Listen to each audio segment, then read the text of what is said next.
Ilang taon na tayo? 10 taon na tayo. Simula high school ka, pinag-aral kita. Pero ano, bumuo ka ng pamilya mo sa ibang lalaki.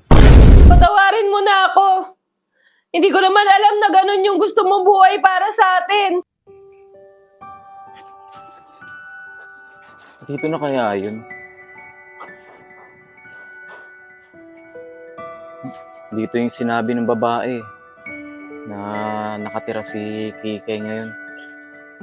Sana nandito.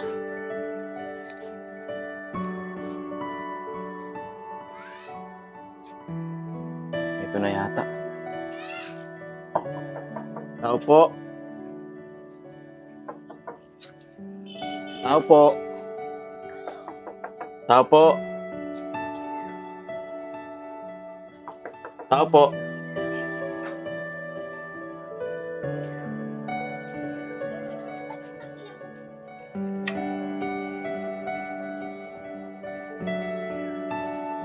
Kay, ano nangyari sa'yo? Kailan pa yan? Jex, kala ko nasa abroad ka. Saka paano mo nalaman na dito ako nakatira? Huwag mo nang itanong. Hindi na importante yun. Yung tanong kong sagutin mo. Kailan pa yan? Kailan mo pa ako niloloko? Teka lang, huwag ka muna magalit. Huwag tayo dito mag-usap. Halika, pumasok ka dito sa loob.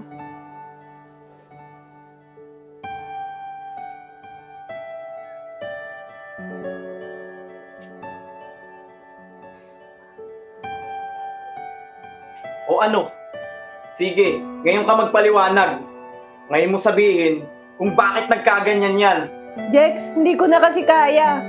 Sino ba naman ang papayag na malayo ang karelasyon mo? Napakahirap. Ano? Napakahirap? Sige naman, Kikay.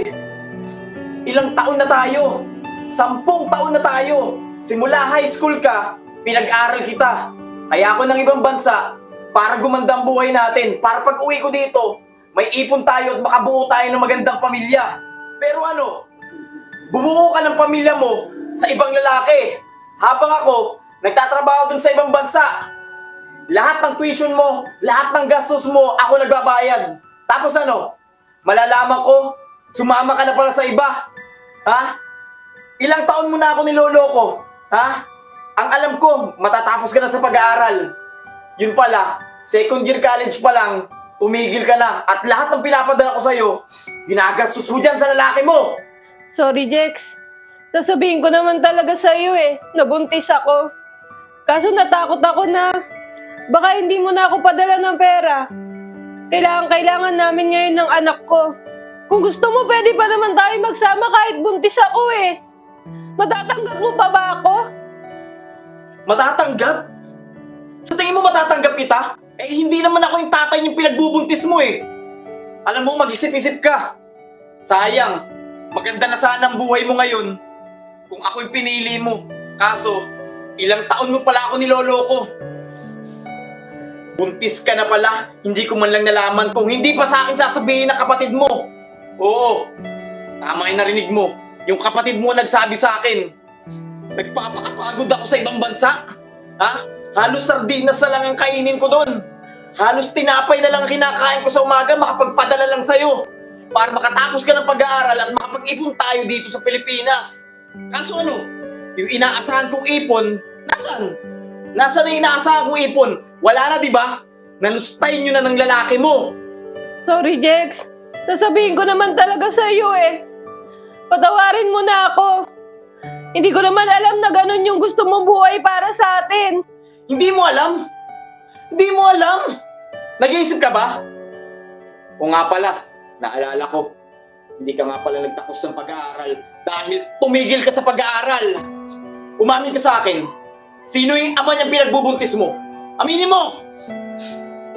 Si Alden, yung kakambal mo. Si Alden, yung kakambal mo. Ano? Si Alden? Ano naman, Kikay? Bakit yung kakambal ko pa? Magluloko ka na lang. Yung kakambal ko pang si Alden. Mga taksil kayo! Jex, patawarin mo na ako. Hindi ko naman talaga sinasadya eh. Pwede tayo ulit mag-umpisa. Nagmamakaawa ako sa'yo. Mag-umpisa tayo ulit. Jex, patawarin mo na ako. Hindi ko kaya mawala ka. Kaya kong iwan si Alden para sa'yo. Di ba matagal na tayo? Madami na tayong pinagsamaan. Mag-umpisa tayo ulit. Nagsisisi na ako sa mga nagawa ko sa'yo. Patawarin mo na ako. Naiisip mo pala yung mga ganyan? Sana nung una pa lang, alam mo na ganyan na mangyayari. Hindi mo naman pala mahal, nagpabuntis ka. Alam mo, sa mga sinasabi mo, hindi na ako naniniwala. Dahil noon pa lang, niloko mo na ako. Ngayon pa ba ako maniniwala? Eh kung hindi nga ako umuwi dito sa Pilipinas, hindi ko malalaman na buntis ka pala. Kaya pala palaging mukha mo lang ang pinapakita mo kapag magka-video call tayo. Mga manluloko kayo. Tandaan mo, ito na yung huling beses na magkikita tayo.